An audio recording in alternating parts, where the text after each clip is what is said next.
Hey everyone, welcome back. I'm excited to introduce you to this episode, episode 182, with my guest, Sarah Welsh. Now, I don't know about you, but every once in a while I have something pop up that was unexpected. And I recently heard Sarah on a podcast that I did not expect to hear someone of this caliber and level of education on this podcast. Not that the podcast is not full of educated people. It's just this topic was not one that I expected to hear on this particular podcast. About 10, 15 minutes into the podcast, I had to pull over my car. I was driving from my home to southern Utah to go to a business conference and get some running in on the Red Rocks. And I pulled over and wrote down this young lady's name because I was fascinated by what she was saying. Sarah Welsh is a board certified behavior analyst based in Columbus, Ohio. She helps high performing individuals build lasting systems for success and health, business, and personal growth. She's worked with former professional athletes, executive teams, founders, lawyers, medical professionals to create lasting behavior change and consistency in their daily lives. She's excited about the analytical approach to personal development, and she uses a framework called assess, monitor, manage, and identify in her coaching of her clients. Sarah helps clients to break down their habits, analyze the systems to maintain their behaviors, and rebuild them intentionally. Her work bridges behavioral science and real world performance, teaching people how to think like a behavior analyst in their own lives as they continue to level up long after the coaching ends. I thoroughly enjoyed my conversation with Sarah. As I mentioned in the episode, she's a great conversationalist, very approachable, very easy to understand, but with a lot of profound tips. So if you are a person who finds that you struggle despite being a top performer in your field, this episode is for you. You can expect to learn how top performers get stuck, how to get unstuck, and what the true behavioral change literature and science teaches us about creating lasting change. So, the episode is episode 182. The guest is Sarah Welsh. Well, Sarah, hey, I'm not sure if this is a confirmation bias or not, but when I heard you on another podcast, I knew I needed to have you come on to the Evolve Man because I heard you talking about something that I have long believed. I found that the most successful, or the more successful a person becomes, the less they're driven by motivation and they're more a systems driven person. hmm They just employ more systems to their processes. So maybe it's self-centered that I wanted to bring you on and wanted to have this conversation, but then I felt even more that way after we chatted last week. So regardless of the selfishness, we're now going to pass that on to our listeners. So let's start by introducing ABA to our listeners. What is applied behavioral analysis? Yeah, so applied behavior analysis is the study of human behavior. And it's not just the study of human behavior itself, like the why behind it, but it's also the study of changing the behavior. So, as a behavior analyst, I look at people, I work with individuals, and I say, okay, let's find out why you're engaging in this behavior, but then let's go a step further and see how can we change it, right? And we use a very, like you said, systematic approach. So it's less about internal motivation, it's more about, motivating ourselves by creating an environment that pushes us towards whatever that end goal is or whatever that life we're trying to create. I don't know about you, but I found that the motivational content that I've picked up Mhm. over the years that I've heard really seems to fall flat. And I just never really found, especially in my coaching career, where finding, talking to people about some sort of motivational quote was very effective. So explain the difference, why a systematic behavior approach is so powerful versus the traditional, let's give you 50 quotes that you then have to memorize and repeat over and over again that are these fluffy motivational quotes.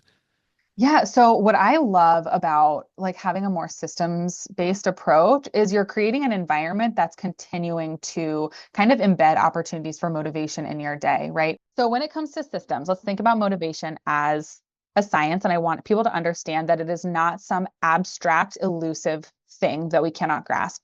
We need to think of motivation as something that is always there. It is just shifting. So think of it as like a glass of water. I think we might have talked about this last week. Hmm. Motivation is constantly there. It's about pouring it into whatever it is that we're going towards next. And the great thing about systems is that it allows our motivation to kind of move us through these systems as opposed to, okay, like my motivation's inside me. I got to dredge it up and like push myself forward as an individual. Instead, what we do is we have systems that are basically creating, just this constantly forward moving trajectory. We're just moving through the next thing to the next thing to the next thing. And then and we're allowing our motivation to kind of build, right? So it's momentum in addition to that motivation. I love how you talked about the other day that it was you're always motivated. So if you're Always. laying in bed Hmm. scrolling on social media, but you wanted to get up and go get your steps in, right? Like where's your steps today? You were last when I saw your social Yes. media, you're over like 5,600 for the day. Is that right? Yep. Okay. Yes. So if you're wanting to get your steps in and you're laying in bed, you're motivated to lay in bed and Hmm. scroll on social media. So if I'm hearing you right, the motivation is always there. Always. How do we take that motivation and shift it over to something that we want to move towards? Yeah.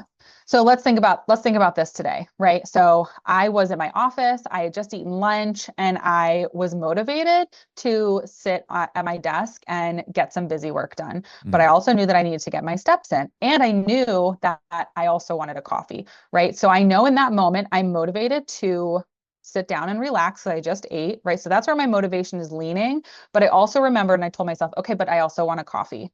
So what I'm going to do is I'm going to take those two motivators and I'm going to tie them together. And so instead of driving to get coffee, I went and walked to get coffee, right? So Oh, at first I have to interesting. identify what do I want in this moment? I really want to sit here and like knock these emails out, but I also know that I need to get my steps in. And so I married those two motivators. And I was like, well, you know what? Let me just dedicate 30 minutes. I'll walk to the coffee shop and walk back. It's a great way to get about 3,000 steps in. And I'm simply visualizing I am pouring my motivation from sitting in my chair to moving and getting my coffee and coming back, right? But that way I'm not relying on like I just have to go walk in a circle and get my steps up. I'm actually moving towards something I value, which is getting that coffee. So you're really coupling things together. You're Hmm. making the conscious choice and the conscious decision to move your motivation into one area, but then saying, "Hey, by doing it this way, I'm then going to get the end result that I'm after." And so, if I'm Yes. hearing you right, the system is not just drudging up motivation that you think isn't there. It's a matter of saying, "Hey, I'm motivated," because I think we all feel this, where we Mhm. have multiple levels of things that we want to do, or I guess multiple buckets of things we want to do. And if we feel motivated in one area, it doesn't mean that motivation doesn't live inside of us. It means that we then have to shift where the weight of that sits. Am I hearing you right? 100%. Yes. And this is actually what I tell people. We are externally motivated a lot more than we want to believe, right? Like Okay. we have, I think, especially as Americans, especially as, like Western culture, we really think about, intrinsic motivation is better than extrinsic motivation. Like this idea that I should just feel like I'm going to go do this because, you know, I have the willpower. But what's usually the case is we have something that is pulling us, right? Like there is an external drive. And that's what's important to notice is when you're thinking about motivation, you have to think, what is pulling me externally? And how do I harness that to a value and then move towards it? Yeah, it's so I'm with you 100% on that. And Yeah. I agree that we have probably overvalued the concept of intrinsic motivation. In fact, I was talking to a client recently who was putting himself down, saying, "Well, I think maybe at some point I'll be able to do this thing and I'll just be intrinsically motivated and I won't be such a, I mean, he's basically calling himself a loser because Hmm. he didn't see himself as this, intrinsically motivated person." And Right. we broke it down for a minute. I said, look, I get that there is some sort of nebulous value that we place on intrinsic motivation. And we think that people who are uber successful are just intrinsically motivated all the time. Now, my Mhm. experience working with top performers is that's just not the case. It really isn't. I mean, it's similar to you. I work with clients who are incredible. I'm so lucky to work with the clients I do. They are successful, they are leaders in their industry, and very few of them are intrinsically motivated Right. all of the time. I mean, honestly, if ever, there's always a system, there's always a goal, there's always something that they are working towards, but it's never an end goal. It's an objective on the way to a larger goal, right? They Yeah. have Mhm. these trajectories, they are being pushed forward, and at the same time, they are pulling towards the future. So this intrinsic and extrinsic motivation kind of work together. But it means that when their intrinsic motivation fails, they have that external motivator that they can pull on and move forward. So I'm wondering if you'll wax a little philosophical with me for just a second, because I I'm in the health and fitness space, and I've been in that space for almost 30 years now. I cannot tell you the number of times, although I believe it's close to like a 98, 99% of the time when I sit down with a new client and they tell me that they want to get in shape and they want to look better. And then immediately they downplay that aspect of it. And they say, but I really just want to be healthy. I Mm-hmm. said, no, stay with the thing that you said you want to look better, right? We all have this motivation towards a certain aesthetic. There's nothing wrong with that. No, Um, you travel to beautiful countries.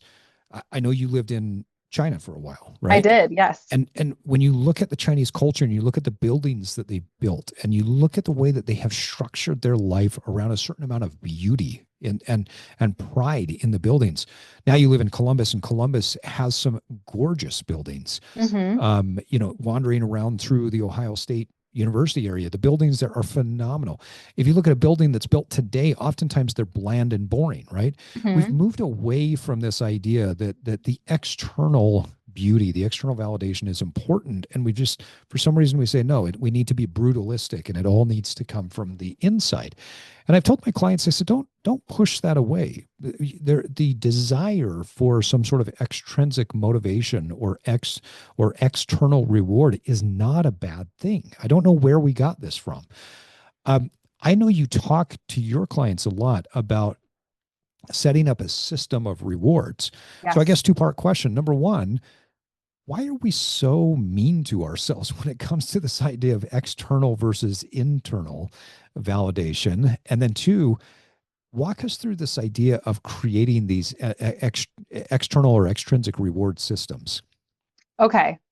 I'm obsessed. I'm excited to talk about this because I don't know why we got rid of, extrinsic motivation and why we've downplayed it so much. I think it goes back to this like individualistic culture where it's like, well, Mm, some people just have it and some people don't. yeah. And that's Okay. just not true, right? So Mhm. coming back to that idea, if we can understand that we're all extrinsically motivated, and again, often that is really what's pulling us. I mean, think about it. If you had to go to work, if people are going to work, we're all extrinsically motivated. If I wasn't paid to go to work, would I go?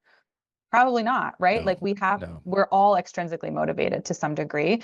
And I don't know why it's been demonized because if you look at a child, children are extrinsically motivated always, Yep. right?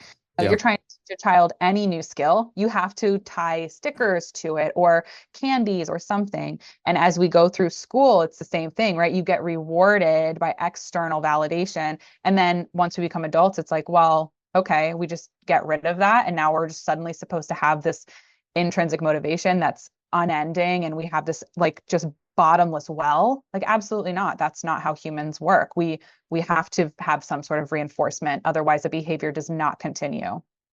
So when it comes to my clients, there's a way to create a system and a structure that does actually build in intrinsic motivation. And that's this idea of creating behaviors that are automatically maintained. Mm, So, I started working out. 5 years ago was the first time I ever picked up a weight. Now I am an avid lifter. I like cannot get enough of it, and I feel better when I do it. So I have an intrinsic motivation because my body craves it. But I did that by systematically implementing extrinsic reinforcers, right? So I did things like I would post a picture on my Instagram story for my close friends so that all my friends could cheer me on. That is an extrinsic motivator.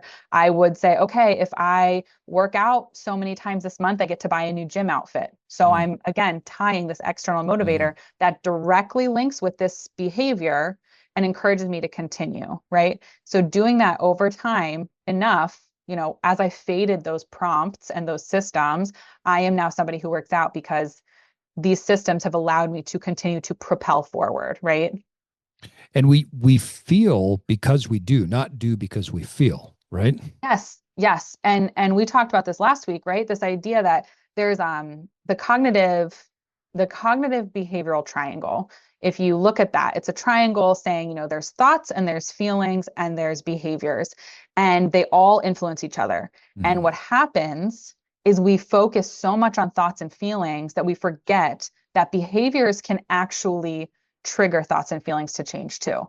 Right. Like sometimes for many people, especially my clients who are like top performers, their thoughts and feelings are hard to wrangle. They've got so much going on up there. They have so much that they're trying to process that it is easier to say, you know what?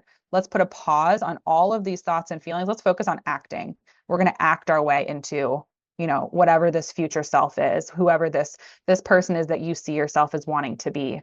And we're gonna behave our way into feeling that way. Okay, so a couple of things I want to unpack. Well, before I do that, I Yeah. got to give you kudos. I don't know what it was. You'd posted on your story or something the other day, and you were flexing your arm, your shoulder. Super Yes. impressive. I can tell Thank you've you. been dedicated there. So I love very lifting. impressive. So I will be one to cheer you on there as well. Thank you. Um, Secondarily, thinking about this concept of external validation, I do think it's super important. Hmm. I personally call it the Boba Fett principle, and the reason I call it the Boba Fett principle is I've got a nephew that in order to teach him how to utilize the toilet when he was very young, the my sister-in-law, my brother-in-law, used to place Star Wars characters Hmm. up on the counter. And so if he would go use the restroom and not use his diaper, then he would earn a certain character. Well, my sister in law taught at a high school. And so Hmm. that meant my nephew was in the childcare at the high school. So one day, one of the childcare workers shows up at her classroom and says, "Hey, can you come down? We have an issue." She goes down there. They explained to her that the issue was my nephew had been sitting on the toilet for about an hour and a half, Okay. right? And she goes in there and says, "Buddy, are you feeling okay?" And he looks up and he goes, "Mom, I just want Boba Fett so bad. I just want Boba Fett so bad." And the Yes. idea of getting the character Boba Fett was the thing that motivated him to try harder. And he became potty trained very quickly. And Uh, yes, it works. Right. So it is. why do we change? Why do we think that we change from that as a child to some sort of magical intrinsic motivation as adults? I don't know. And I'm actually so thankful that you brought this up.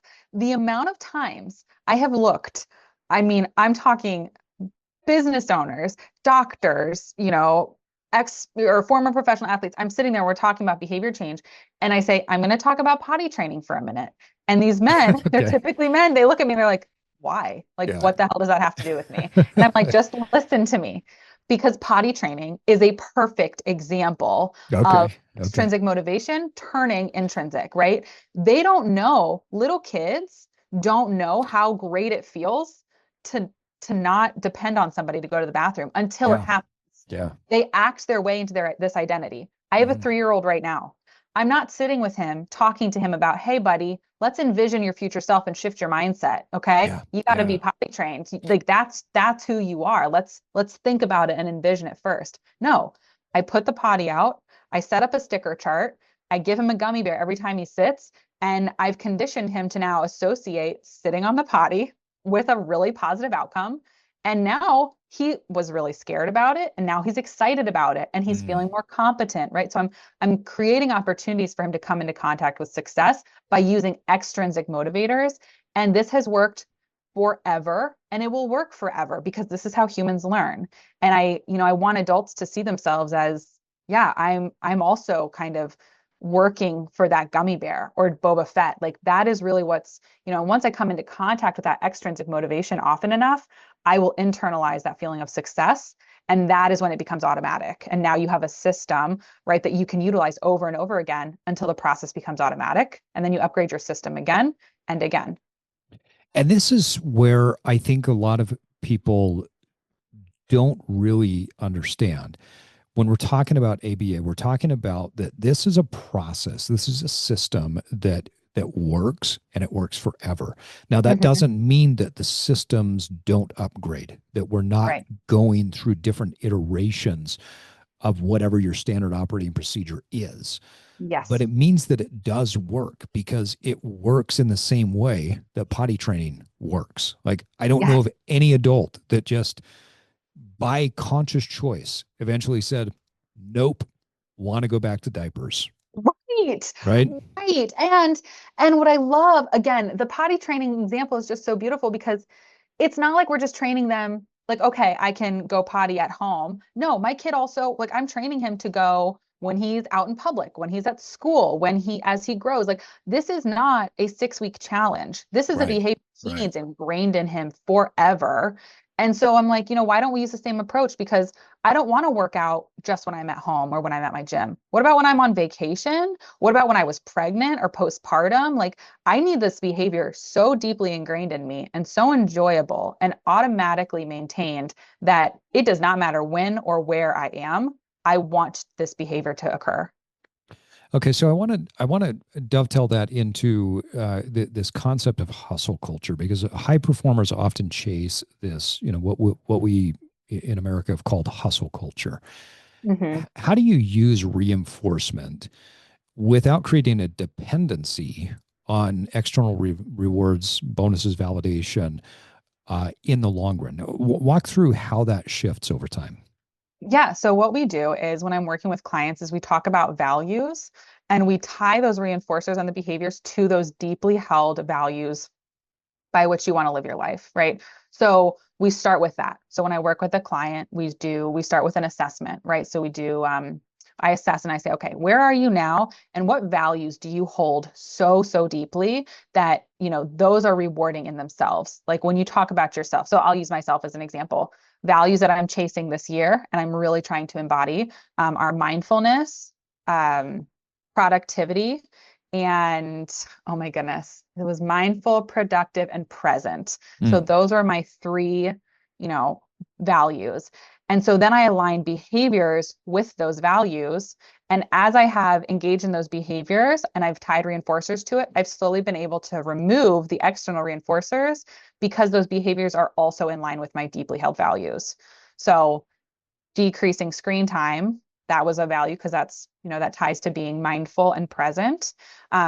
Initially I was like, if I decrease my screen time so much, I get to buy a new book, right? And so then I buy a new book, but then I've also come into contact with like, wow, being mindful and present has allowed me to experience my son more fully, right? And it's allowed me to experience my husband, and I'm enjoying this. So now I'm coming into contact directly with that value, and that's so personal to me.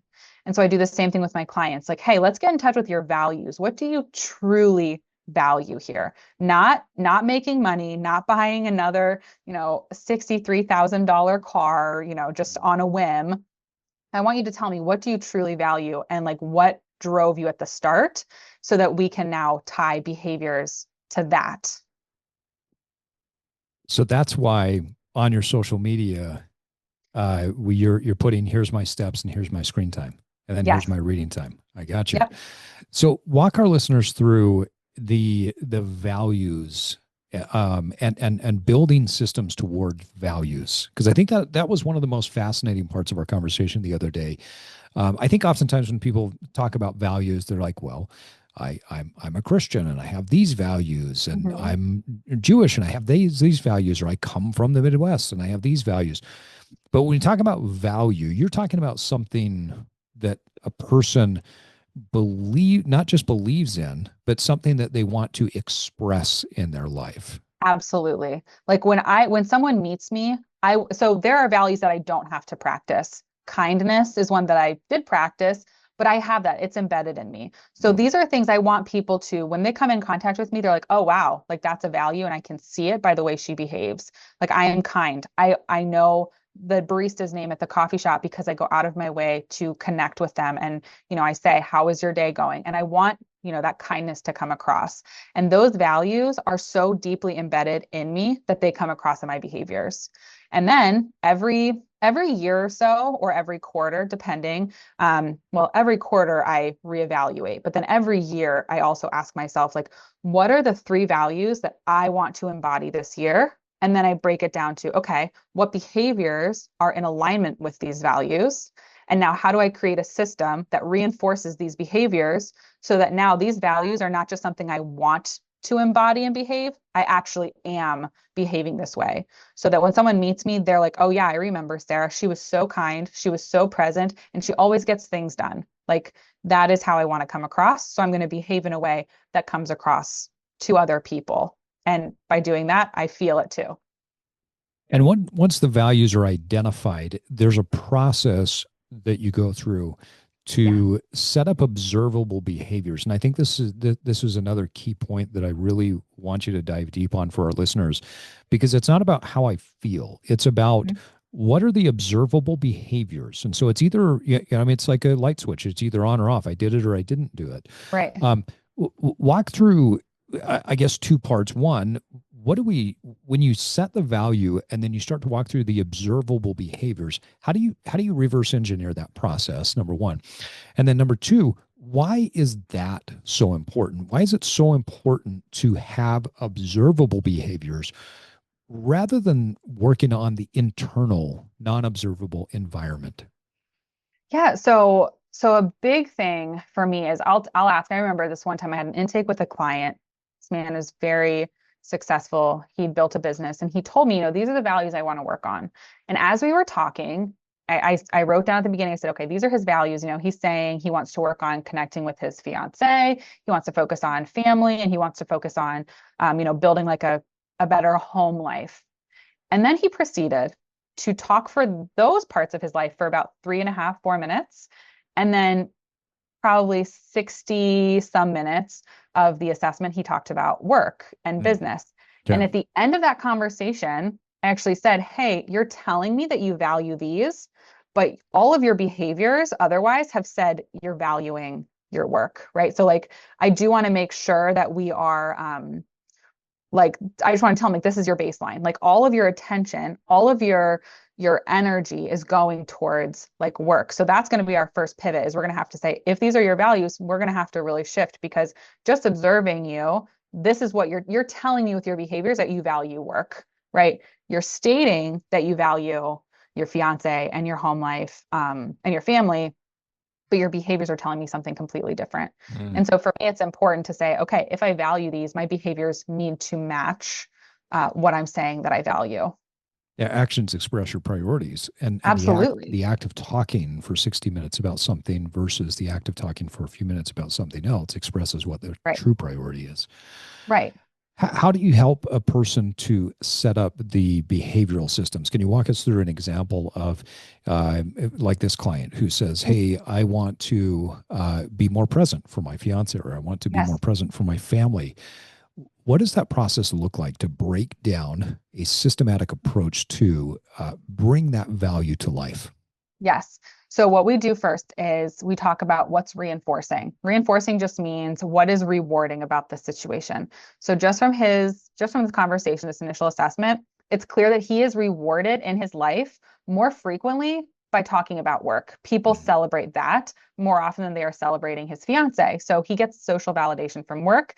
And it was clear from our conversation that he really valued that. There is nothing wrong with that. And that's actually the first thing I tell people. There is no such thing as a good or a bad behavior objectively, Yeah, right? right. Behavior is simply behavior. It is the product of our environment and our past experiences. So I told him, it's okay, right? All this is telling me, though, is that you have a very densely reinforced history of talking about work. So now what we have to do is we have to look at your fiance. And if you're telling me, I value my fiance, I want to prioritize her more, what about her do you value? What do you enjoy doing with her? What do you enjoy? Like, what do you look forward to about her every day? Tell me, like, what's going on a date, or, what are your memories with her? Because I want to get in touch with what about this aspect of your life is reinforcing in itself. Because if we can identify that, then we can create systems to access that more, right? So if it's date night, then we need to make sure you're accessing date night more often. What about date night do you like? Do I like going to the movies? Do I like going out to dinner? Cool. We have to make sure that we are embedding opportunities to contact that positive aspect of the relationship as frequently as possible. And then once a behavior becomes habitual, how do you shift to the next? Are you making a map or a framework from the very beginning and saying, hey, we're going to go from point A and here's what point Z looks like? Or do you start with point A, reevaluate, and then go to point B?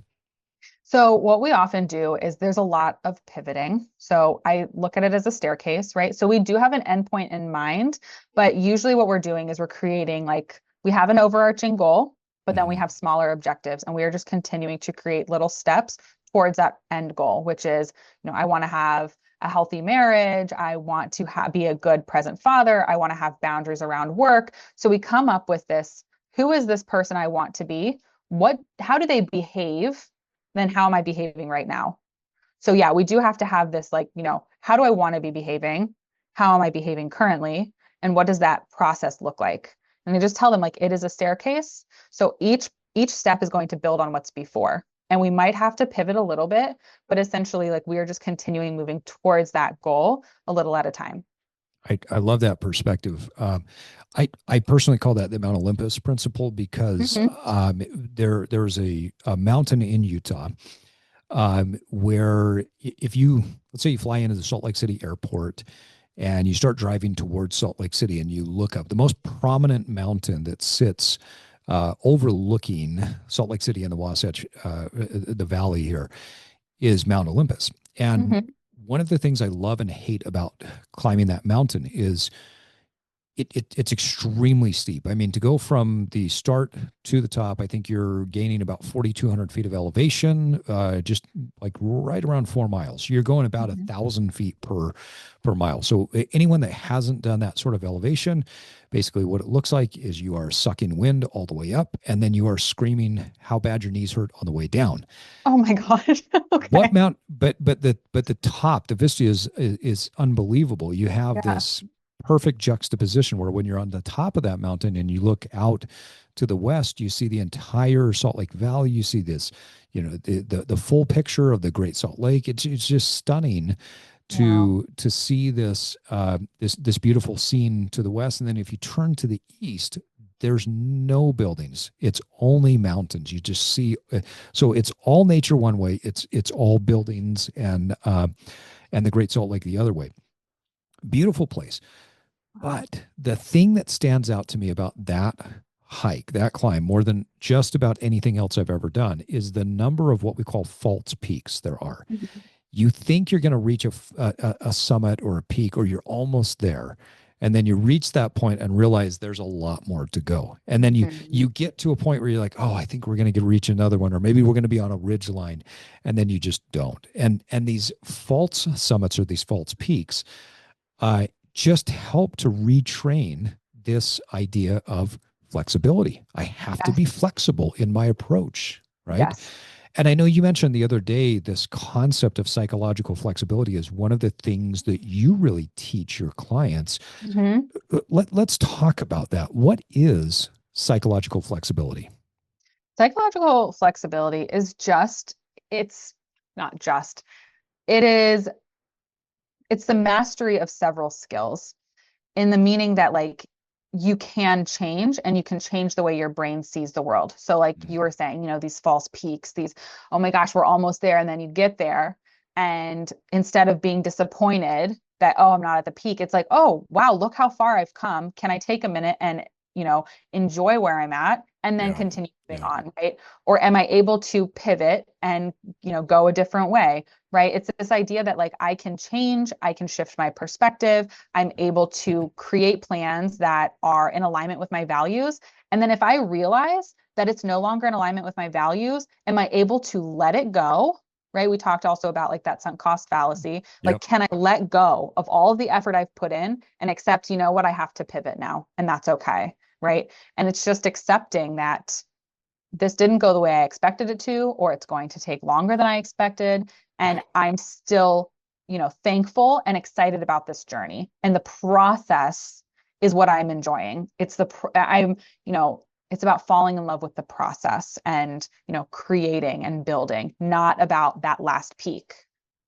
So talk a little bit more about the sunk cost fallacy and how that plays into this process of growth and change. Yes. So I have clients who will, similar to you, like they'll come in and they'll say, I want to run a 53-mile race, right? And Mm-hmm. this person is, they're running a couple miles, and they're like, I want to do this. And it's like, okay, let's do it. And then they start running, and they hurt their knee. And they're like, okay, but I still really want to run. I, And we I have kind of to, feel personally attacked right now. oh, really? I'm just joking. Okay. I'm But relating it's to this story. Yes, and it's very common. They come in and they have this massive goal. And it's like, I've put in all this effort. I need to keep going. Then they hurt their knee. And it's Yep. like, okay, well, I'm gonna wait, but I can't do anything else until I can run because running is the goal. And it's like, okay, well, yes, we can get back to running, but also can we let go of that goal for just a minute and maybe pivot somewhere else while your leg heals up and we Yes. focus on another area of life that you can grow. And it's really hard for people to let go of that. They want to run on an injured leg because they're so dedicated to this dream that they're not willing to let go of all the effort they've put in.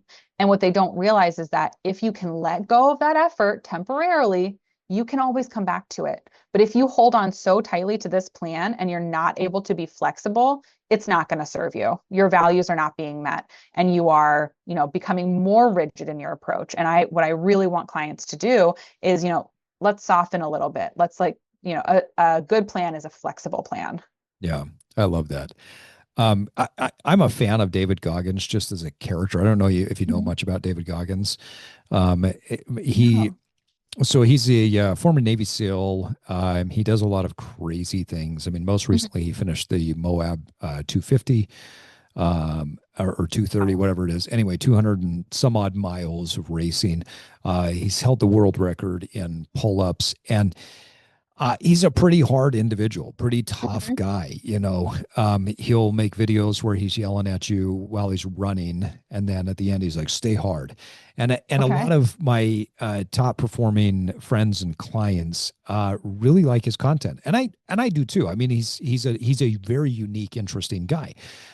But I tell my clients all the time, it's absolutely stupid what he does because Mhm. he's the type of guy where he's broken his legs before, taped them up, and kept running. I'm like, Yeah. that's dumb. That is absolutely stupid. There's no flexibility in that No. allows you to continue to move forward. Now, this is no critique on him because how he's lived his life is his, and I respect the hell out of the guy. Yeah.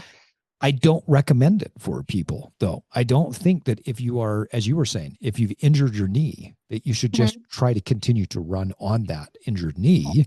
You have the ability to be flexible there. Walk us through how or some of the other skills that are related to this psychological flexibility. What else is living in this cacophony of skill set or skills that a person needs to develop? Yeah, so pivoting is one of them, right? So that's the ability just to pivot and say, okay, this isn't working. Let me shift my focus, right? And that's a skill in itself, is being able to shift focus to, all right now running is not an option. Where Mm, else in my life can I level up while I wait for this to be an option again, right? Or, I'm leveling up in that area, but maybe it looks different. Maybe I'm doing my physical therapy exercises and strengthening that leg at a slower pace. And meanwhile, I'm going to focus on building up, my social skills or my social network or maybe my upper body strength, right? So that ability to pivot. Another one is the ability to act before you feel ready. So mm, I just posted about this recently. Um, just that fear, right? We get so stuck in our head. And then The skill that ties with that is diffusion. So it's this idea of being able to separate your thoughts about yourself from your actual self. So instead of seeing, I have a client, let's say I have a client who's like, I am a loser. You're not a loser. You view yourself as a loser, but you yourself are not, right? So like it's not who you are. That's how you're viewing yourself. So if you can kind of separate yourself a little bit and view who you are like objectively, you can say, yep, I'm telling myself I'm a loser, but that does not mean it's true. Talk more about diffusion. Yeah, so diffusion is complicated. It's tricky, right? And it's something that takes a lot of practice, just like anything else we do. But this one is, I mean, is a constant act of catching yourself and creating a little bit of a barrier between your thought and then actually how you view yourself, right? So I'll use myself as an example because I don't want to put any of my clients on blast. They'll be hearing this like, wow, I can't believe she called me out like that. So I'm a business owner. I'm fully self-employed, and I will catch myself saying, you shouldn't be doing this. You can't be doing this. And I have to actively say, okay, I hear that that is being said, but that doesn't mean it's true. Like Mm. that's a script I'm telling myself because I'm scared. And that doesn't mean I'm not capable. That is simply a thought that Dr. Stephen Hayes, who is the creator of acceptance and commitment therapy, which is the framework through which this is based, he calls that the dictator, right? There is a dictator Mm. in us Okay. who is now taking over our brain. And this dictator is saying, my dictator, it's very interesting. My dictator voice is very masculine. It's very like, you shouldn't be doing this. And I think a lot of it's like, I was raised by a dad, obviously a dad, he's in the military, and I hear him in my head a lot, right? And so Mm. I have to remember like, hey, this isn't real. This isn't true. Like this is you setting unrealistic expectations for yourself, and that doesn't mean that it's true. Like, so what you do, a diffusion act that I will do is like my head will tell me, you can't run a business. You shouldn't be running a business, you have a master's degree and you're board certified, but for some reason, my inner thoughts are saying you're not qualified. So what I will do in that minute is say, sure, I'm not qualified. I'm going to do it anyway. And then I'll like send out a client email or I'll send an invoice and I will Mm. actively choose in that moment to employ all three of those strategies. So I'm diffusing it by acknowledging, I'm pivoting, and I'm taking action. So the action is actively pushing back against that thought. In a way, it reminds me of years ago when I worked with a gentleman who had created a Zen center locally Mm-hmm. and started to walk me through the process of Zen meditation, uh, becoming the conscious observer, right? And Yes. so part of Zen meditation was that you're just focusing on gently bringing yourself back. And so the way he taught me to start was count from 1 to 10, and when you forget, start over at 1, but do so gently. Don't do so in a herky jerky manner. And then what happens is over time you start to observe the texture and the nuance of thought. Mm-hmm. And he said, at some point you want to start to think of your thoughts as horses that are running through the field of your brain. Yeah. You don't necessarily need to jump on the horse and go for a ride.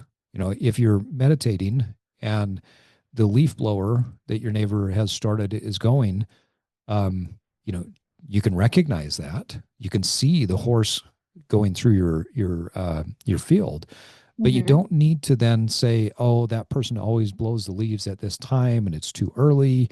And then that leads you to making the list of the groceries, and then you go to the groceries. And he says, "Don't jump on every thought that comes. Just be the conscious observer." And Yeah. so it sounds like a lot of this is really just a matter of learning how to pause and diffuse that original thought and not necessarily even trusting that, but going a little bit deeper to trust that the process will lead you to where you want to be. Yes. Walk through what are some other common invisible chains of behaviors that people have that you have to break? So when you say invisible chains, are you thinking like internal events, like thought processes? Well, so I think about like spiraling, Oh, yes. perfectionism, Yes. people going into isolationism or Yeah. isolation, excuse me, um, where there's these chains of behavior, chains of thought that maybe no one else has seen, and Yeah. but it's driving the behavior of that person. So Mhm. they may say, well, I'm not ready to release the product because it's not perfect, Right. or they spiral on a bit of feedback, or they Yes. isolate, and by the time it's like they're pretty deep into it, no one has even noticed, right? And so it just Mhm. becomes this invisible chain of behavior, or that comes from a thought. Yeah. How do you identify those, and how do you work with your clients on some of those? Oh, I'm thinking I have several right now who are, I think the more successful you get, it's like the further you isolate. Like, and Mm, that's what I do see that, right? Like they get so successful and then they kind of reach this pinnacle and they're like, I don't know where else to go. Like, yeah. and if they don't have the ability to pause and like again look in and identify those values, they do get stuck. And one of the biggest things I do is we practice this idea of like dropping the rope, which is arguing with yourself. There Okay. is no arguing with these thoughts, right? The more you argue, the more it's just going to keep going. You're just giving fuel to the fire. So to have a client say something like, I don't have a purpose. I don't know what my purpose is. Don't argue with yourself. Don't say, well, this is my purpose. Well, this is my purpose. You just Mm, say, okay, maybe I don't have a purpose. And just having like, and it sounds crazy, but you have radical acceptance that this thought is here and it's stuck. I'm going to drop the rope because I can't argue with it. And instead, what I'm going to do is I'm going to get out of my head and act. I don't care if it's washing your hands. I don't care if it's taking a drink of water, going on a walk, something to get some sensory input into your body so that you can kind of snap out of it, right? Like, and then we just mm, practice that repeatedly. Like, oh, you're starting to spiral. Okay, you just accept that thought that's there. You let it sit. If it wants to sit there, that's fine. Don't try to push it away. Don't even try necessarily to shift your focus radically, like cognitively. You just say, okay, I'm gonna let that thought sit here and I'm gonna go on a walk. I'm going to let that thought sit here and I'm going to, one thing I do is I'll squeeze my toes. I have a negative thought. I say, okay, I'm going to let that sit in my brain, but then I'm also going to kind of shift my focus between that thought and then like squeezing my toes in my shoes. Nobody can see it, but I can feel it. And it gives me just something else to shift my focus to. ground you. Yeah. Yeah. Interesting. What a fascinating concept. Hmm. Um, yeah, I mean, that's got me going in so many different Yeah. directions. The what's the saying of don't argue with stupid? Right. Um, and because you're never going to win. And at what point do you then become the stupid person that's arguing with the stupid Right. thought? It makes me think back. One of the things that my teams used to give me a hard time about, or until they got to know me a few months or years in, it would really agitate them when they would bring up a problem and they would talk to me about it, and I would just say, "That's interesting," because that was my first response to it. Hmm. It's interesting. Okay, so let's observe that. And what they were looking for was for me to get angry with them. Yes. They wanted me to just go along that path of stress, or that path of anger, Hmm. and pausing to just say, well, that's interesting. Okay. Hmm. I'm intrigued to explore that thought with you. I'm intrigued to explore the emotion with you. I'm not going to argue with you about it. I'm not going to argue with you, but I've never thought of it in that way as you're discussing, that you're not arguing with that internal thought. No. Because in a way, that then becomes you're now colluding with that one part of you to, as they say, it takes two to argue, right? Yes. You just make this agreement you're colluding on this argument, and so Hmm. you then say, no, I am good, and you Right. know Well, yeah, now you've given it fascinating. attention. And so now that thought is just going to say, oh, okay, cool. Next time I want to get attention, I'm just going to do this. And then you can spiral. And sometimes that just feels good to argue, especially if you're someone who grew up Yeah, in yeah. chaos, which, and I got to be honest, most of my clients, most of the successful people I have met come from chaos, which is why Mm, they are so good at what they do. They thrive in it, right? And so when their brain wants to start arguing, and everything else is going their way. They are making millions of dollars a year. Their companies are doing great. And then they're like, okay, that's all great, but my head now is the chaos and I can argue with this all day. And this feels normal and this feels comfortable to me, right? And what I'm asking them to do is stop getting, like you said, stop getting angry about it. What we need to do is be curious. Hmm. Drop the anger, just be curious. Because that's when problems get solved. Not when people are angry, it's when people are curious. Like, can we cultivate this this community and culture of curiosity? And recently I was asked, what do I look for in leadership and what do I think is, my number one trait that I would look for in a good leader, and that's curiosity. Yeah, Because curiosity comes when you're safe, curiosity comes when you're regulated. That's when problems get solved. I love that. Hey guys, real quick before we get back to our conversation with Sarah, I want to invite you to go to becomeanevolvedman.com and join the newsletter. Through our newsletter, you can stay up to date on all of the great things that we're doing at the Evolved Man and at Evolve. I get information on how to dramatically and drastically change your life for good, and just get information on how to continue to evolve in your own personal journey. That's becomeanevolvedman.com, and sign up for the newsletter today. Talk more about acceptance. I know that this is a very, very foundational concept in your Yeah. coaching? Yes, it is. And it's something that most people don't want to do. And it can take months and months to even get to this point where they are willing to accept. Acceptance is like the first step. And it's just saying, yeah, I am who I am. I'm where I am. And like, because I'm not going to be able to make a goal with bad data. So like people will come and they'll talk to me and I'll say, okay, where are you right now? They're like, well, I want to be, or I should be. I don't care where you want to be. I don't care where you should be. I need you to accept where you are. Because once you can Can we accept, pause on that thought for just a second? Because I've yeah. heard people critique this idea of acceptance as a Mhm. soft tool. It's Oh, okay. not, No. right?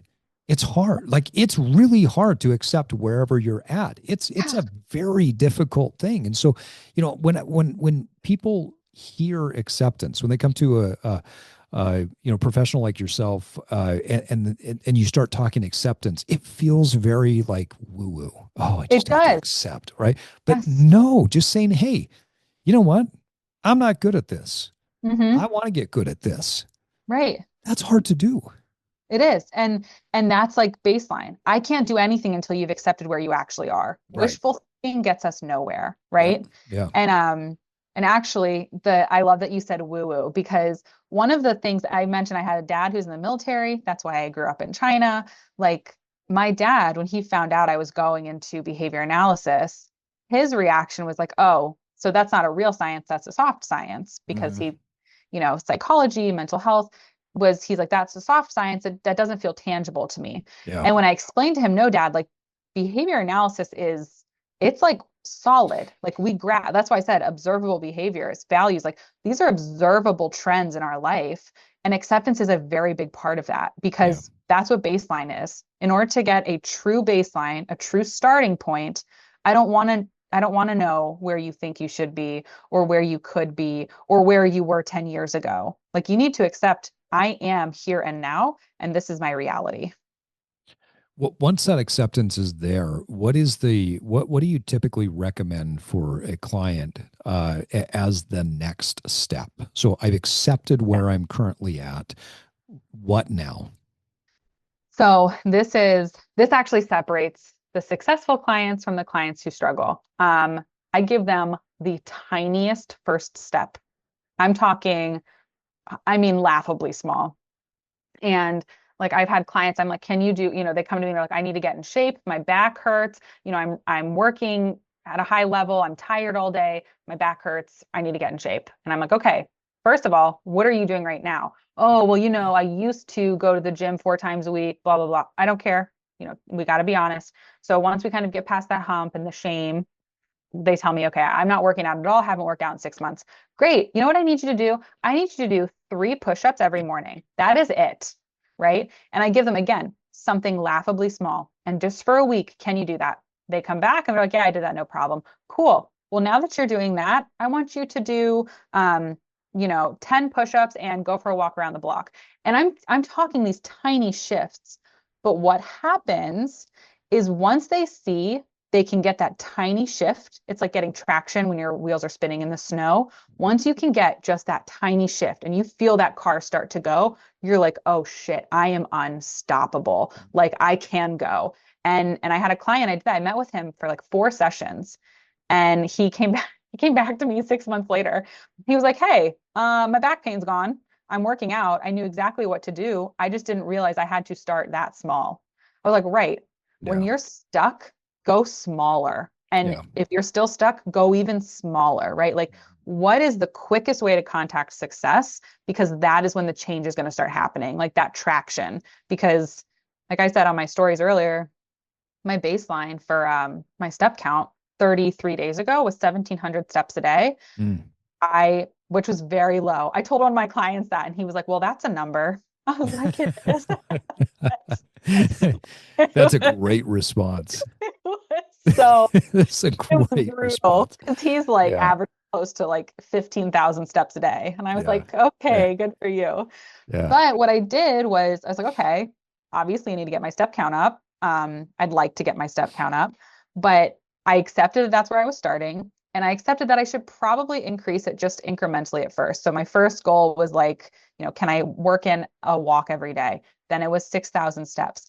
And what's happened is I've told people like, oh, I'm shooting for 6,000 steps a day.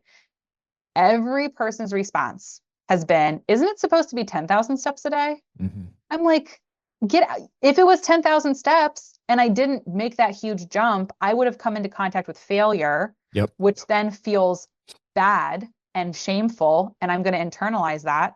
And then I'm not going to make any progress. Instead, I shot for 6,000 steps.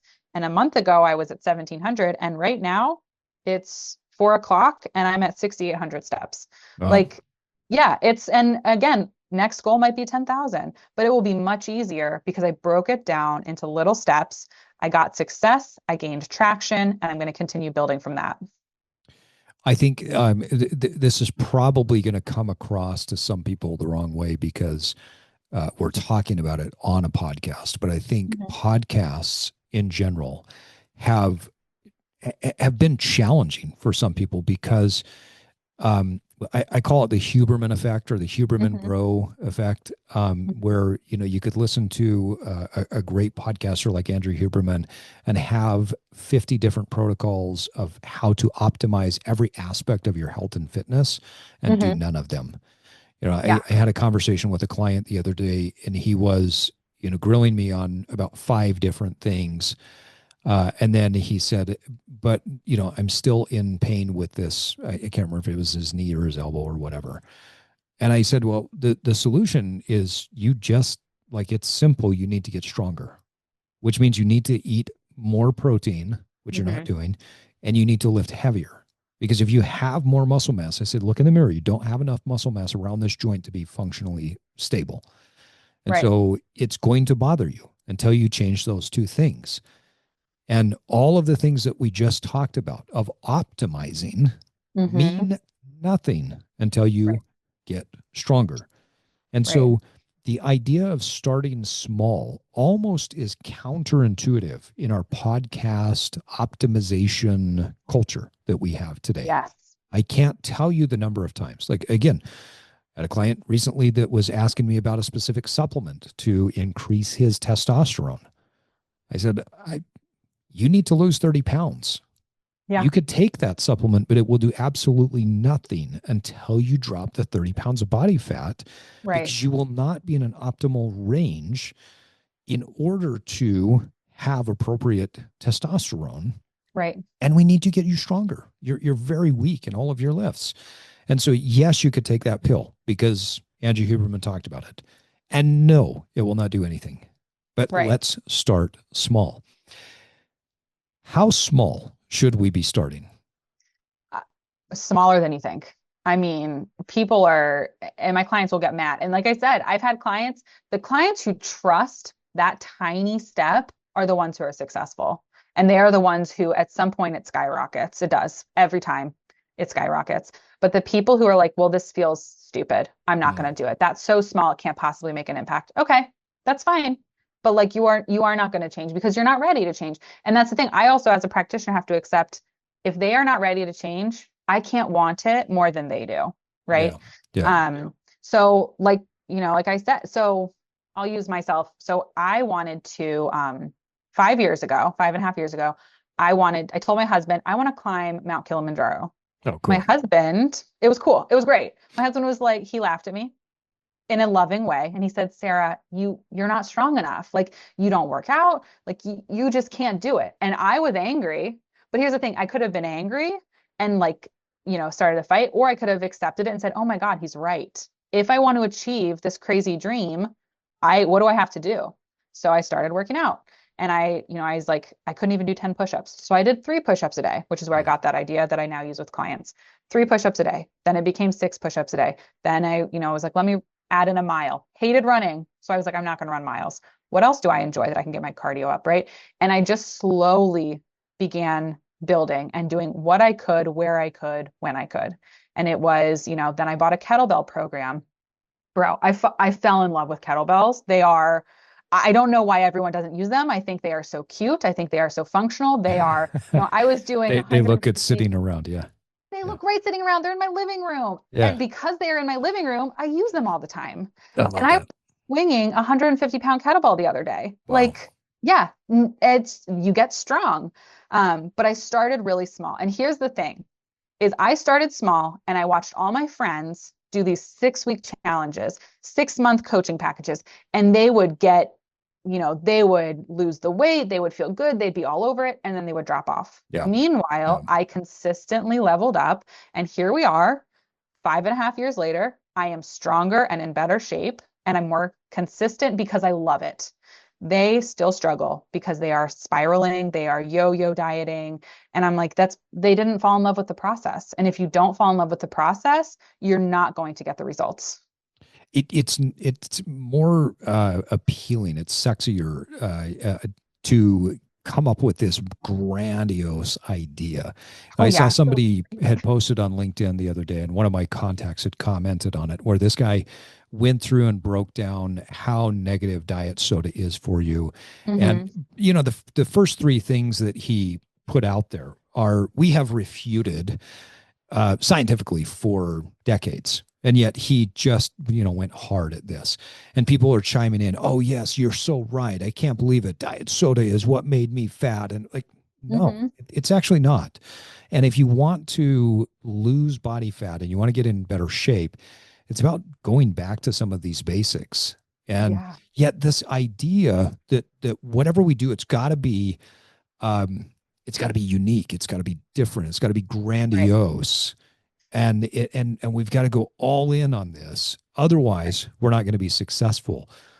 It's almost counterintuitive to the way you're coaching people. Oh, 100%. And like the way I coach is very boring. I mean, it is. Mhm. And I found a lot of success in it, but it's boring. I mean, my husband's like, this isn't, I'm never going to go viral because it's boring and Yeah. people don't want to hear boring, right? They want to hear, do this 6 weeks, your life has changed. Yep. No, it's about, do this over and over again, fall in love with it, and then do it again and do it again. And like, it's this idea of getting 1% better every single day, but then like leveling up. So you got to do it all over again, right? Because my 1% better today is going to be different than my 1% better in 6 months. Yeah. And I mean, I'm thinking, I go out with my husband on a date. I feel great in a dress.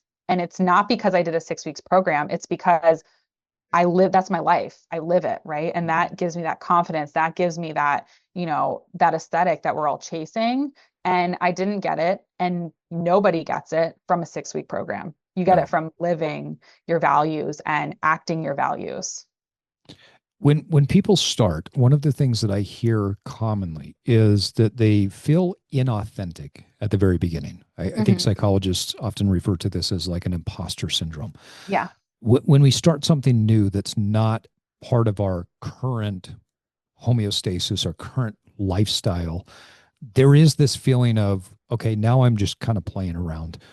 Right. How do you work through that? I know you referenced this a little bit earlier, but walk our listeners through how to get through those initial stages.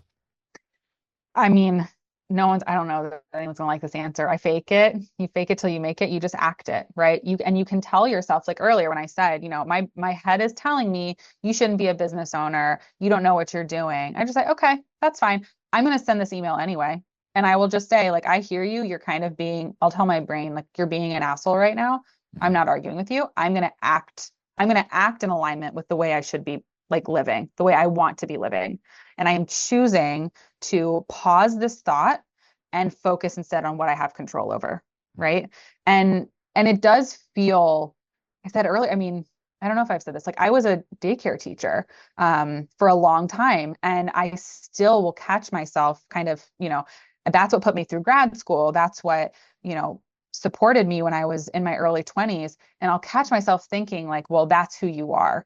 And it's like, that's who I was, and that's a part of me. But like my behaviors and my actions can show the world that I'm somebody different. And I'm continuing to choose to be this new version of myself. I love that. I want to come back to the values conversation Yes. because you talked about setting up the system to support the values.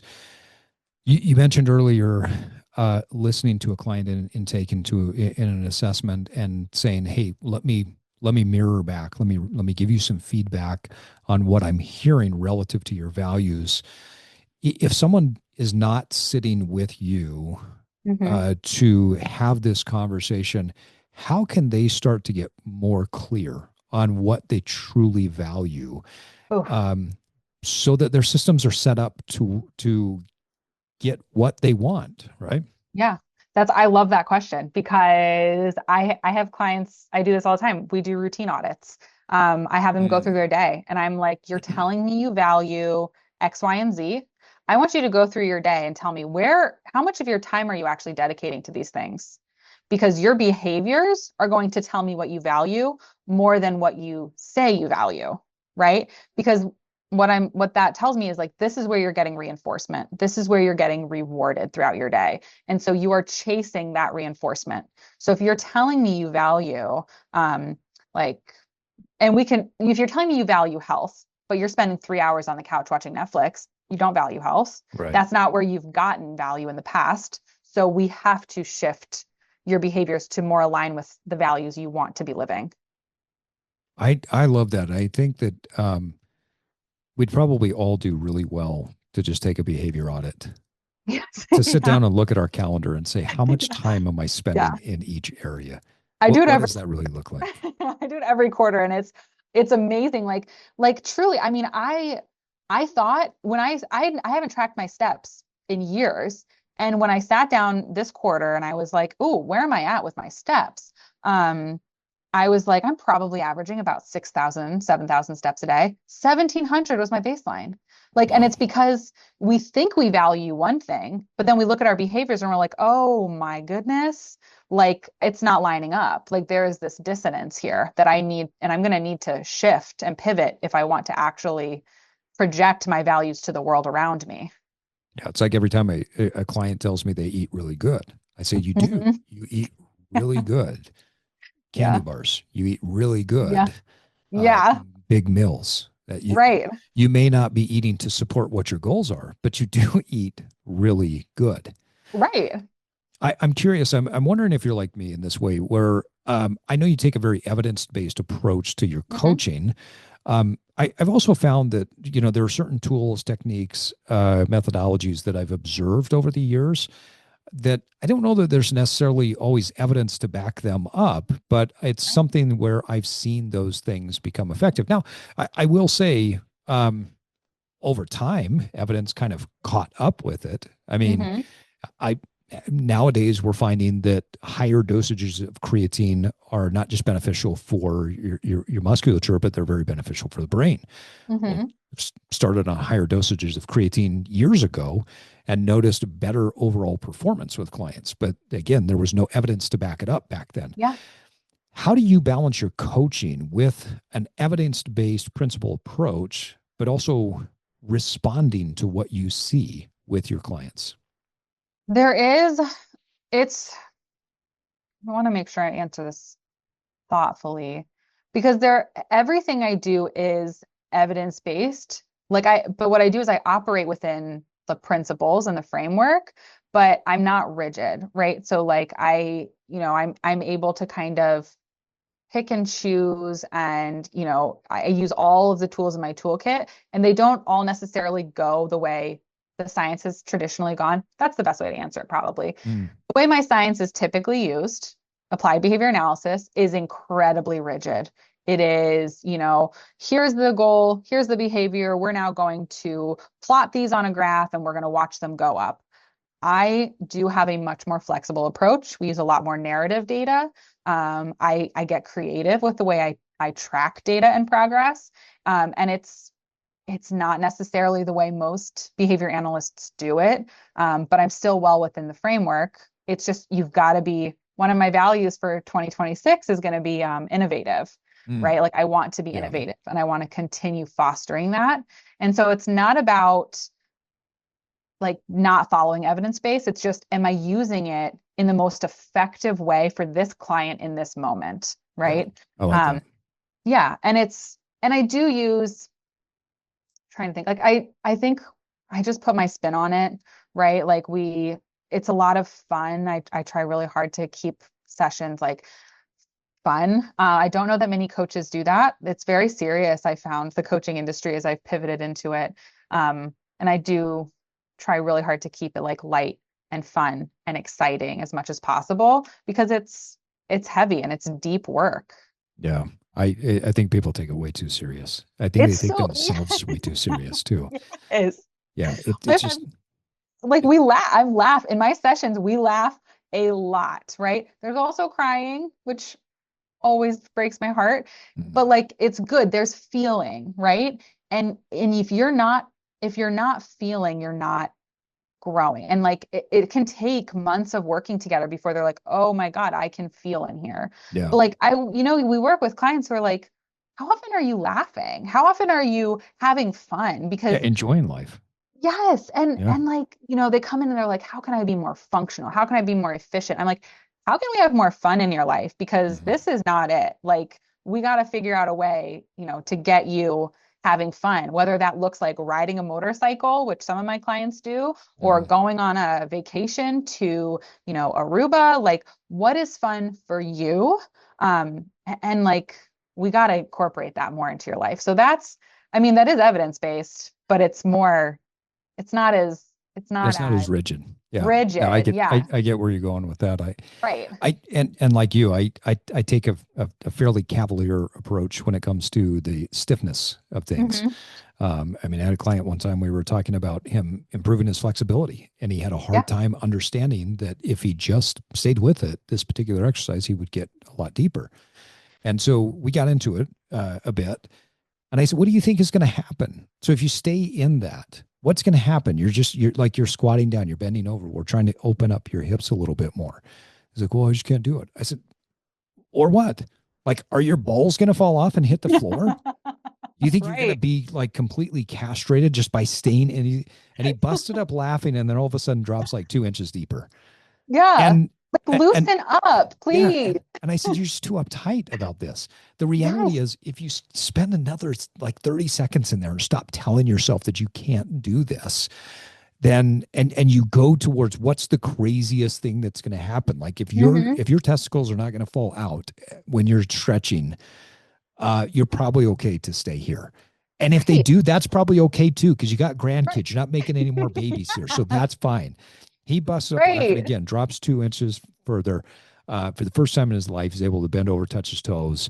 And we get down. I'm like, okay. So, number one, we know you can do it. Number two, stop taking yourself so seriously. Relax. Like, Just and have I fun with it. I do think, and this could people will ask me, they're like, I'm sorry, you were a toddler teacher, now you're coaching executives. Like, what Same is the thing. it's the same It's the fucking same thing. thing. Yeah. It's the same thing. Okay. I Yeah. am helping to manage headstrong individuals Yep. who don't want to listen to me, who have a mind of their own. And I'm like, but I sing less as a coach, right? Like there's not as Yeah. much singing, but I do try to bring in like that playfulness. And like my clients do really well with it because I'm like, I don't think you are playing enough. And I remember I was in my own therapy session once and I was talking to my therapist and I said, And I work in a gym. So right outside, I have like a hundreds of pounds of weights, like right outside my office, which is amazing. But I was telling my therapist, like, I have the gym to myself, and I was just, practicing handstands and practicing pull-ups. And I'm always trying to get that first pull-up. I still can't get it. But my therapist was like, that's kind of like playing. And I was like, oh Hmm. my God, like gyms, like, why don't we see that? It's an adult playground. And it's, I don't understand why is everything so angry and red and Yeah. black and tense? Yeah. Like, could we like sprinkle some fun in there? Because, that's why we started playing soccer when we were kids. That's why we played basketball. It's fun, it's Yeah. connected. I think so many adults lose that. And that is where learning happens and development happens, is through play and fun and excitement. Going off of rigidity and with top performers, I've read various statistics, and I don't really know what the truth is. I don't know that anybody does, but from my experience and from what I've read, many entrepreneurs and CEOs, even top performing athletes, they exhibit a lot of neurodivergent tendencies. So Yes. whether they are ADHD, they're autistic, somewhere on the spectrum. In fact, I read recently, I mean, I think Elon Musk's, net worth is now north of $490 billion, owns six companies. Mhm. I think he's self-diagnosed Asperger's is what he's talked about. Yep. Um, Makes sense. how effective is ABA for neurodivergence? Oh, my friend. That is where we shine, is with neurodivergent individuals. That is where ABA is used, and it's used with children who are neurodivergent. And But the it way was essentially developed for people for children on the spectrum, right? it was not developed for children on the spectrum. It's Oh, actually, so B.F. Skinner, who is the father of our science, it was just human behavior. What okay. happened is that insurance companies found it works very well for people with autism. Oh, interesting. And so Okay. they pigeonholed it, right? And that's where most of the finances are. So that's where all of the jobs are. And Gotcha. I am pulling it slowly and painfully. Like, can we please shift? Because this is not autism behavior. This is just human behavior. The principles still apply, but it does work very, very well with children and individuals with neurodivergent tendencies. Um, and that could be a whole other conversation. But the way I used it with children and the way I use it with adults is it's natural environment training. I don't do This isn't about rigidity and drills. This is about what works for you. How does your brain specifically work? Because Hmm. clearly it doesn't work. It's not following, I don't believe there's any such thing as normal. But like neurodivergent brains just work so uniquely. And we have to kind of work with them and figure out a system that works for these brains. But 100%, I mean, the most driven individuals I've met, the most successful individuals I met, they're not your run of them, they're not normal. Yeah. They Yeah. are, I mean, They're unique. they are incredible, and their brains work. They've got a one-track mind. Like, Hmm. they are obsessive, they are fixated. Yep. And that's where I come in. Like, we gotta shift this rigidity, right? I understand this is what has driven you to success in your workplace, but like, look at how it's affecting the rest of your life, your health, your family, your romantic relationships. I mean, I work with men who have incredible workplaces, right? Like, their careers are just skyrocketing.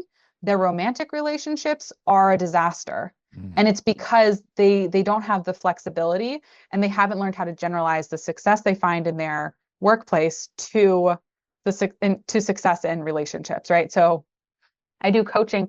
I have several clients I'm working with right now, just on like, yeah, how do we talk with my spouse? How do I talk to women? How do I interact with them in a way that's going to create and maintain a successful relationship? Because if you're neurodivergent and you're not explicitly taught these skills, you miss out on so many opportunities to connect with people, because Yeah. social skills are soft and they're not taught I, I explicitly. I like how you talked about the generalization of it, because it Mhm. is uh, people who become very successful in one area of life oftentimes don't realize that frame, that map that they had to become successful in that space. If you were to take those skills generalize them, and then apply them somewhere else, Mhm. you can hit the repeat button over and over again Right. to create success in that new area of life. Right. Right. And Yeah. it's, so my one of my favorite celebrities, his name is Alex Honnold. Are you familiar with Alex Honnold? Uh-huh. Yeah. Yeah. Oh, I obsess. I Phenomenal. could, oh, he's amazing, right? But he is, and my number one celebrity crush would be Spock from Star Trek. They're pretty much the same thing. They're the Yeah. same They person, really right? are. Yeah. And they are both autistic as fuck, right? And Mhm. Alex Honnold has said that. He has said, I'm probably on the spectrum. I've never been tested. Well, even if you Spock, just like listen to the tonality and the rhythm and the cadence of how Honnold talks, it literally takes you back to Leonard Nimoy. yes, okay. Yeah. And it makes sense. They are both like, I'm like, wow, I have got the biggest crush on this type of person. That's funny. But what is so crazy is that like Alex Honnold is so good at what he does because of the way his brain works, Yeah. right? Yeah. And that should be celebrated. But the reason he's married and has a wife and children is because his wife was like, I'm not going to take no for an answer. And she basically was like, okay, we're getting married. Like she kind of decided and went after that man. And if it wasn't for her, he probably never would have met anyone because he wasn't interested. He didn't care. That wasn't Yeah. valuable to him. And so, in order to shift your focus, you have to learn there's value other places. I can generalize these skills. I can come into contact with reinforcement in Mhm. other areas, but it's just different. It's hard to learn naturally. So some people have to be explicitly taught and work with somebody to be like, yep, this is how, you create a more well-rounded, like holistic life. What is the documentary? It's escaping me right now. Free solo. Free Solo. Thank you. Oh, Yeah, for one of my favorite movies. any of our listeners who have not watched Free Solo, it's one of the most phenomenal documentaries I've ever seen. And It this is is. coming from a guy who, like, I grew up when I was reminiscing with my parents about this the other day, where when I was about 14 or 15, the hills above our house, I started going up there with friends and we would climb. And it was very what we call chossy rock, so it would like break off. And after bits and pieces of it breaking off and falling several times, I went to him and said, "Hey, I picked up a new hobby. I'm into rock climbing now. So for my birthday, I want climbing gear." And they said, "No, we're not. That's not safe." I said, "Okay, so I I picked up another hobby. It's called rock climbing. I'm going to do it. So if you don't want to get it for me so that I can be safe with ropes and gear, that's fine. But I'm going to continue to do this." Yeah. So for my next birthday, I had a rope and a harness and all of this stuff, and we learned how to use gear afterwards. Yeah. So this is coming from a guy who, at a very early age, started getting chalk on his hands and climbing, and this documentary not only shows the extreme focus that you're talking about that Alex has, but Yeah. just the sheer will that it takes Yeah. to do something so crazy, like climb, Was it El when, Cap? um, yeah, I think he did El Cap, right? Not have And he to, did it with no ropes. no ropes, Just had his right? little fingers in the crevices. I was like, Yeah. dude, this is crazy. I mean, I was watching, I was like sweat. I was like, this is crazy. This guy Oh, is same. scaring the crap out of me. I Yeah. had to Google halfway through, like, does Alex Honnold die? Yeah. Yeah. Yeah, but he does not, he is so singularly focused. Mhm. And it took somebody else interjecting into his life and saying, I see you, I see your incredible brain, I love you, and I'm I'm going to basically, I'm now this new variable and this new contingency in your life, and I'm going to show you that there is more to life than rock climbing. Yeah. But it took that explicit, I'm coming into your life, get ready, like he and she, I mean, she said, she's like, I met him at a meet and greet and that was it. But like Yeah. Yeah. he had to I love be, her personality. I Watching do her. too. She Yeah. is incredible. Just their story just makes me so happy. But he's someone I talk about a lot with clients where I'm like, your brain doesn't work the way some other people's might. And that doesn't mean you're not destined for greatness. It actually could mean the opposite. Like you very much are going to be everything you want to be and more. It's just maybe the staircase looks a little different. Yeah, it's about finding the right system. Well, Yes. I'm not Alex Honnold, but I do throw out a goal to my clients that I call a 50-50 goal. And Mhm. the reason I call it a 50-50 goal is you probably have a 50% chance of succeeding. You probably have 50% chance of failing. Now, I don't tell them what it should be. I just say, hey, I want you to think about this and I want you to set for yourself next year a 50-50 goal, because if there's not a 50% chance of failure, this is not going to push you in any marked way. You're not Mhm. going to change your lifestyle. You're not going to become a different person. Just saying, oh, I want to lose 10 pounds. Like, that's great. Most of my clients have lost the same 10, 20, 30 pounds and then gained Mhm. it back for decades. Yeah. So I'm curious. I want some feedback from you. Okay. I recently set my 50-50 goal where again, I said it was a climber, right? I'm a former sprinter, not a distance runner. Hmm. I ran the 1, the 2, and the 4. And the 400 meter, which is for our listeners who don't know what that is, that's one time around a track. Okay. That was my longest race.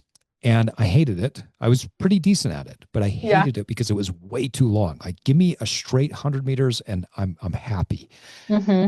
So I decided that I'm going to sign up for a grueling 50-mile trail run race that's about 2 months before my 50th birthday. So I signed up for it.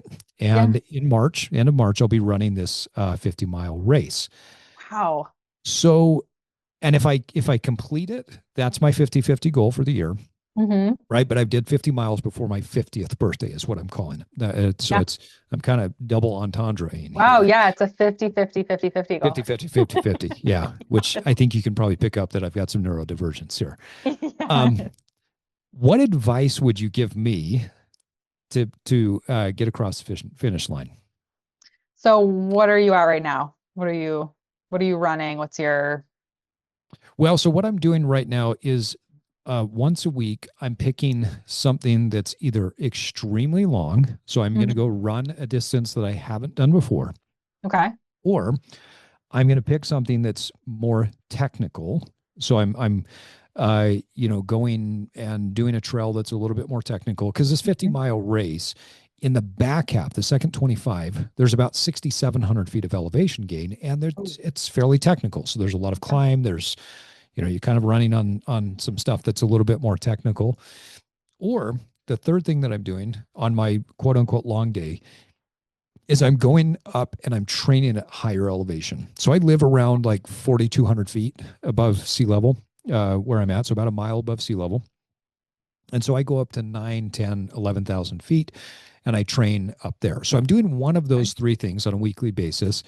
And then throughout the week, I'm trying to log miles through Right. my hiking, my trail running, and just walking to build out my aerobic base. Now, Hmm. additionally, I'm looking at my body and I'm saying, okay, what do I need? Number one thing I need is resilience. And Hmm. so I'm putting a bigger priority on building up resilience and strength. And so I'm really pushing harder in the gym to develop strength and power, because Hmm. 50-mile trail race is not the same as running 50 miles straight on like Oh, no, absolutely concrete, not. right? I mean, because Right. you're going, like, a lot of this is Hmm. I'm going up something really steep, so I have Yeah. to have a lot of strength, right?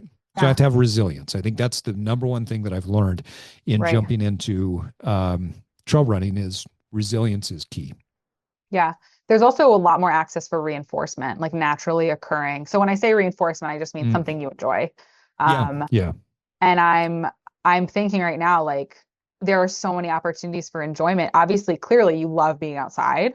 love it. I would totally try to think of it like, so if this was me and I'm thinking, oh God, I'm gonna have to do this thing, and physically I know I've got it, right? Physically I'll be okay, but my head needs to be in it.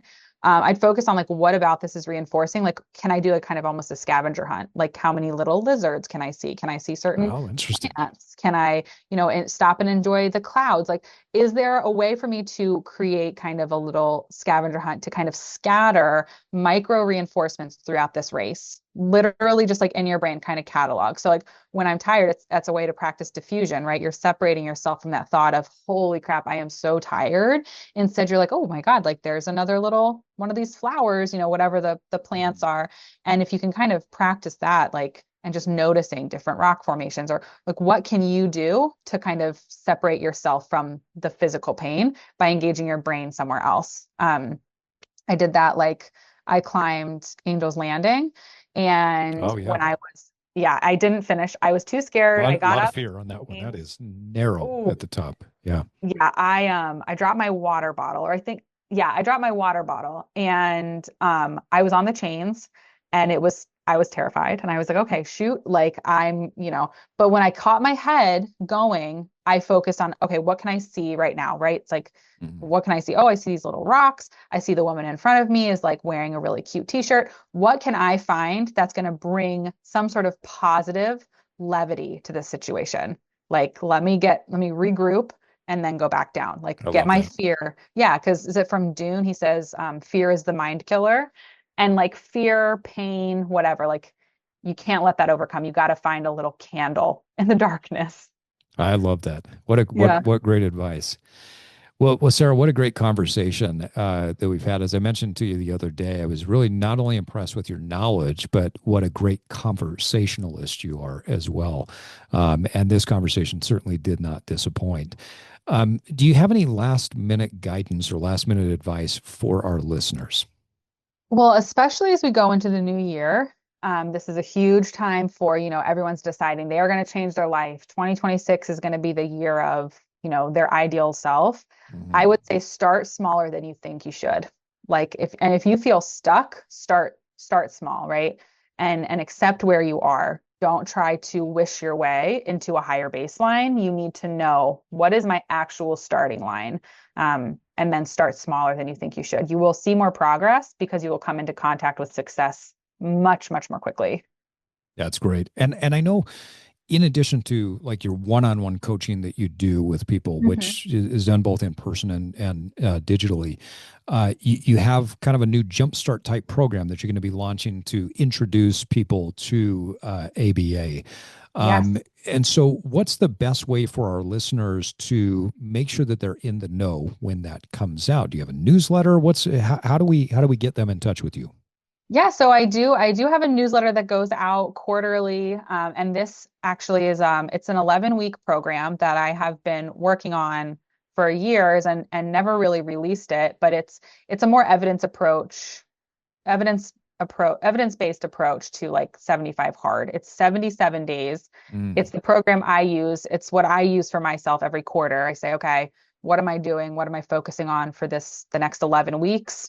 I take a week off in between, kind of, make sure I'm maintaining, and then I do it again. And yeah, that following me on Instagram is probably the best bet. But then I also have a website, catalystbehaviorproject.com. So if anyone's interested, yeah, to learn more or follow that program, I'm excited to be launching it. We're soft launching in January, and then official launch will be in April. that's great. And we'll make sure for our listeners that we've got all of the links in the show notes. And so if you're listening to us on Spotify or Apple or whatever your podcast app is, all the links will be in there. If you are watching on YouTube, the links are in the notes. Um, Sarah, what a great conversation. Thank you so much for coming on. I would love to have you back and talk more. I think there's so many more things that we could dive into with this. Yeah. And perhaps maybe even the next time, if you're open to it, take some questions from people who listen to this Oh, first one and then go through a Q&A section based on what some of our listeners want to know. yeah, absolutely. I would love that. This was, like I said, likewise, you're a great conversationalist. This is a great discussion. I love being on a podcast. Is so much easier when the conversation flows, and this was great. So I appreciate you having me. Yeah, thank you very much. Hey guys, I want to thank you for listening. Hey, do me a favor, will you? It'll take you less than 30 seconds to click on your Apple or Spotify account where you're listening to this podcast on and give us up to a 5-star rating. If you found value in this episode, please share it with a friend.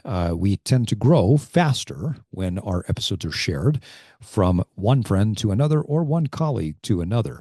And so I would be eternally grateful if you would do this for us. And if you're subscribing to us, or if you're not subscribed to us on YouTube but are watching it, please subscribe and turn on the notifications so that you can continue to get notified for all of our upcoming episodes and videos.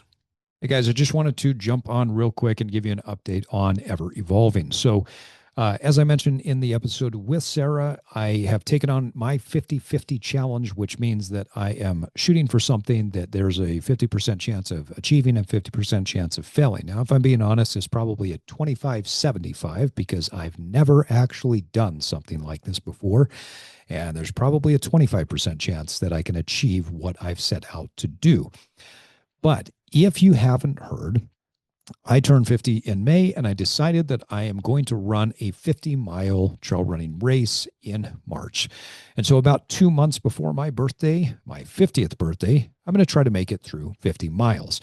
Now, if you want to follow along, make sure that you join our newsletter and make sure that you're following us on all social media channels. If you go to Instagram, LinkedIn, any of the social media channels and just look up Steve Cutler with an underscore at the end, I'm going to continue to update you.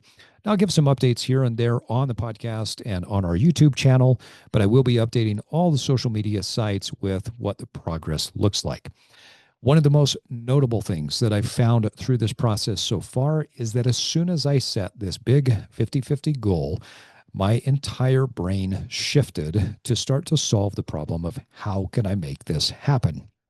Now, sometimes that meant that I was wide awake at 2 a.m. in a cold sweat, thinking to myself, how am I going to run 50 miles? And then, as my brain asked that question, it also started to answer it. And little by little, I have started to break down what does it take to go from where I'm currently at to being able to run 50 miles. For context, I was a 100, a 200, and a 400-meter sprinter when I was a kid. I was never a distance runner. In fact, I thought distance meant a mile. I hated my coaches when they made us run a mile. And now, right before my 50th birthday, I have committed to doing 50 of those things. So if you want to learn what I'm learning along the way and what I'm experiencing as I've thrown myself into my 50-50 goal and my 50-50 challenge, please join me on all of our social media channels and join the newsletter so that I can keep you updated and share some insights, both experiential and evidence-based, that I'm noticing along the way. Let's keep rolling.